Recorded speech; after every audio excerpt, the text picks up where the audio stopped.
नमस्कार, ओम नमः शिवाय। जैसा कि आप सभी जानते हैं, नवरात्रे के दिन चल रहे हैं। आज नवरात्रे का तीसरा दिन है, जिसे कि हम चंद्रघंटा देवी के नाम से जानते हैं। क्या आप जानते हैं कि चंद्रघंटा देवी कौन सा स्वरूप है? तीसरा स्वरूप है। जैसे पहला शैलपुत्री का स्वरूप होता है और जो कि बच्चे के रूप में दिखाया गया है, माँ कन्या के रूप में दिखाई गई है, जो कि हिमालय की पुत्री है।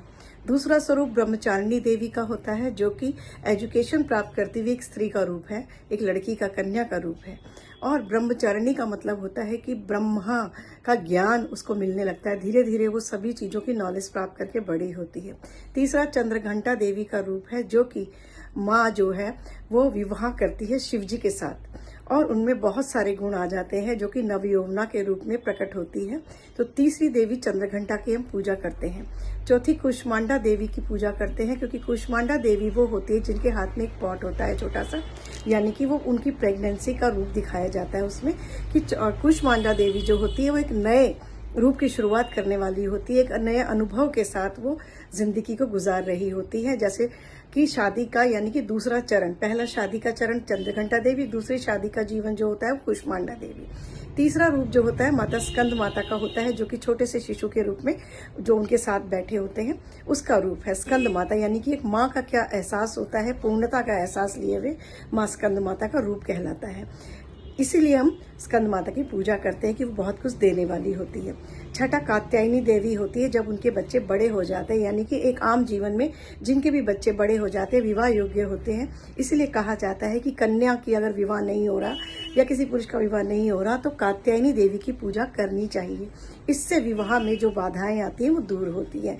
कात्यायनी देवी बहुत जल्दी आशीर्वाद देती हैं और नवरात्रों में तो बहुत ही महिमा है इनकी। दूसरा, जब हम बच्चों का विवाह कर देते हैं तो उसके बाद उनका रूप आ जाता है कालरात्रि का, क्या कहते हैं, उनका रूप आ जाता है कालरात्रि देवी का, जो कि सब दुष्टों का नाश करने वाली होती है। थोड़ा भयानक रूप लिए हुए होती है। वो चाहती है अपने अंदर के द्वंद्व जो अंदर उठ रहे होते हैं किसी भी स्त्री के या जो माँ के होते हैं, जो भी शत्रु है उनके शत्रुओं को परास्त करने की देवी है कालरात्रि। वो ऐसा रूप धारण कर लेती है कि सभी शत्रुओं का नाश कर देती है, क्योंकि वो जिंदगी से भी थोड़ा फ्री हो जाती है। उसके बाद आता है महागौरी का रूप। जब सब शत्रुओं का नाश कर देती है तो महागौरी का एक रूप सामने आता है, जो कि शिवमय हो जाती है। शिव जैसे उनके गुण आ जाते हैं और शिवमय होने की वजह से, बहुत सारे गुणों की वजह से वो पूजी जाती है और उनको पूजने से बहुत सारी इच्छाओं की पूर्ति होती है। और अगला आता है सिद्धिदात्री नवदुर्गा। नौवीं जो देवी होती है वो सिद्धिदात्री के रूप में हमारे सामने आती है। वो हमें बहुत सारा आशीर्वाद देती है, जिसकी वजह से हमारे संपूर्ण कार्य बनने लगते हैं। हम आशीर्वाद देने की मुद्रा में आ जाते हैं। जैसे घर का कोई बुजुर्ग होता है, वो सब चीजें अपनी जिंदगी में सब कुछ कर लेता है, उसके बाद वो जिसको आशीर्वाद देता है वो फलित होने लगता है। इसी तरह से सिद्धिदात्री पे जो हम 9 दिन 8 दिन पूजा करके कंजक जिमाते हैं, उसके बाद में वो हम सिद्धिदात्री का रूप धारण करते हैं कि अब हम कुछ भी किसी को भी आशीर्वाद देने की मुद्रा में आ जाते हैं। जो भी हीलर हैं, जो भी हीलिंग का काम करते हैं, वो सब सिद्धिदात्री की देवी के रूप में ही माने जाते हैं और इससे हमारा जीवन जो है बहुत ही अच्छा होने लगता है धीरे धीरे। इसीलिए नवरात्रों का विधान है, नित्य नया हमें एक्सपीरियंस होता है। ऐसे ही हमारी जिंदगी में हमें नया एक्सपीरियंस, नित्य नवीन, नित्य नया एक्सपीरियंस होता ही रहता है।